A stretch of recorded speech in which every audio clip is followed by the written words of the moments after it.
നമസ്കാരം. ഇന്ന് ഞാൻ നിങ്ങളുമായി പങ്കുവയ്ക്കുന്നത് അഗർത്ത എന്ന പുസ്തകത്തിന്റെ വിശേഷങ്ങളാണ്.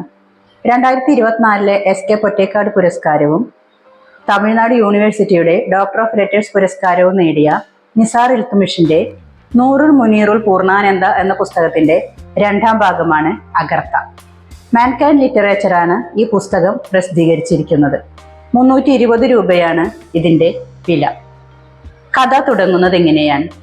പണ്ട് കോഴിക്കോടിനടുത്ത് മുക്കം എന്ന ഗ്രാമത്തിൽ ആമിനയും അവരുടെ 5 മക്കളും താമസിച്ചിരുന്നു. ദാരിദ്ര്യമായിരുന്നു എന്നും അവരുടെ കൂടപ്പിറപ്പ്. ആമിനയുടെ മക്കളിൽ ഒരുവനായ മുനീർ കൗമാരം എത്തുന്നതിന് മുമ്പ് തന്നെ തൻ്റെ കുടുംബത്തിന്റെ പ്രാരാബ്ദങ്ങൾ ഏറ്റെടുത്തുകൊണ്ട് കൊപ്രക്കളത്തിൽ ജോലിക്ക് പോകുന്നു. അവന്റെ ആത്മസുഹൃത്തുക്കളായ ദേവനും ദാസപ്പനും അബ്ദുവും കൂടി അവന്റെ കൂടെ ചേരുന്നു. കുടുംബം പുലർത്താനായി അവർ നല്ല രീതിയിൽ ജോലി ചെയ്യുന്നു.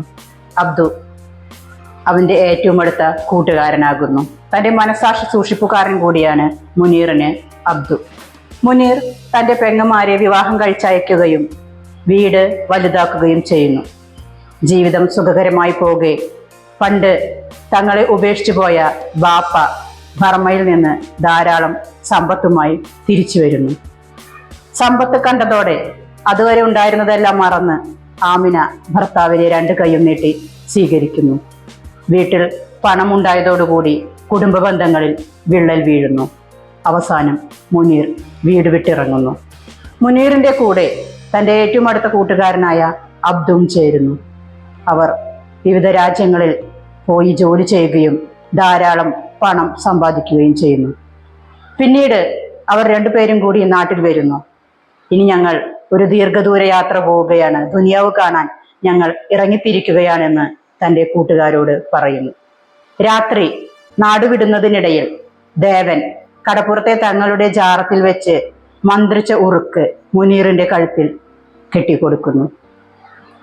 യാത്രക്കിടയിൽ കുറച്ചുനാൾ കഴിയവേ അബ്ദു പേയിളകി മരിക്കുന്നു.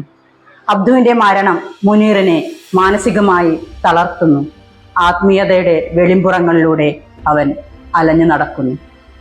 ഏറെ കാലത്തിന് ശേഷം അതുവരെ തിരിഞ്ഞു നോക്കാത്ത ബാപ്പ വന്നപ്പോൾ ആമിനുമ്മ തീക്കൊള്ളിയെടുത്ത് ഓടിക്കുമെന്നാണ് മുനീർ കരുതിയത്.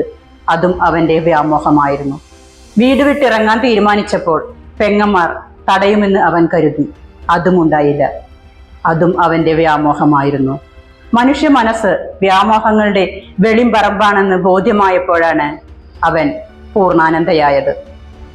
അബ്ദുവിന്റെ മരണം ആത്മീയമായി അവനെ നൂറുദീനാക്കി, സൂഫിമാർഗത്തിലെ നൂറുദീനാക്കി.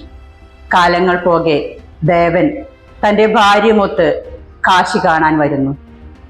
അതിനിടയിൽ മൊഹിദ്ദീൻ മാല ചൊല്ലി നടക്കുന്ന നഗ്ന സന്യാസിയെ കണ്ടപ്പോൾ ഇത് കാശി എന്തൊരു മിസ്റ്റിക്കൽ സിറ്റിയാണെന്ന് ദേവൻ ഓർക്കുന്നു. പരസ്പരം കണ്ണുകൾ തമ്മിലിടഞ്ഞപ്പോൾ ആ കണ്ണിൽ നിന്ന് പുറപ്പെടുന്ന തീനാളം ഒരു ഉൾക്കിടലും ഉണ്ടാക്കുന്നു. ആമിനയുടെ 5 മക്കളിൽ ഒരുവനായ മുനീറാണെന്ന് അത് തിരിച്ചറിയുന്നു. പൂർണ്ണാനന്ദ തൻ്റെ കഴുത്തിലെ ഉറുക്ക് ഊരി ജയദേവനെ ഏൽപ്പിക്കുന്നു. തുടർന്ന് ഗംഗയിലേക്ക് എടുത്തു ചാടുന്നു. അവിടെ വെച്ച് ജയദേവന് ഹൃദയസ്തംഭനം വരുന്നു. പിന്നീട് ആശുപത്രിയിൽ നിന്നിറങ്ങിയതിന് ശേഷം ജയദേവൻ ഗംഗ ആരതി കാണാൻ എത്തുന്നു. ഭാര്യയുമൊത്ത് എത്തുന്നു. പെട്ടെന്നുണ്ടായ ഒരു ഉൾപ്രേരണയാൽ അടുത്ത് കണ്ട ആലങ്കീർ പള്ളിയിൽ കയറി അവൻ നിസ്കരിക്കുന്നു. കഥ ഇങ്ങനെ അവസാനിക്കുന്നു.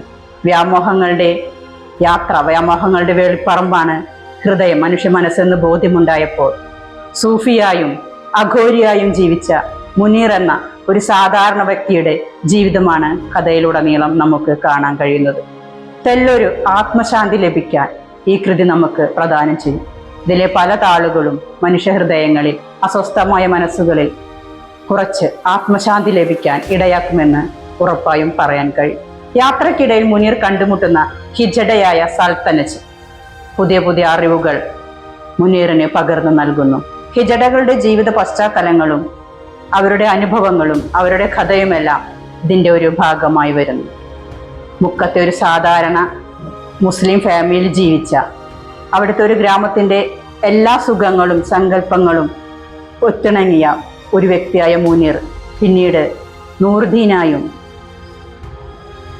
പൂർണ്ണാനന്തയായും ജീവിക്കേണ്ടി വന്ന കഥാപശ്ചാത്തലമാണ് അഗർത്തയിലുള്ളത്.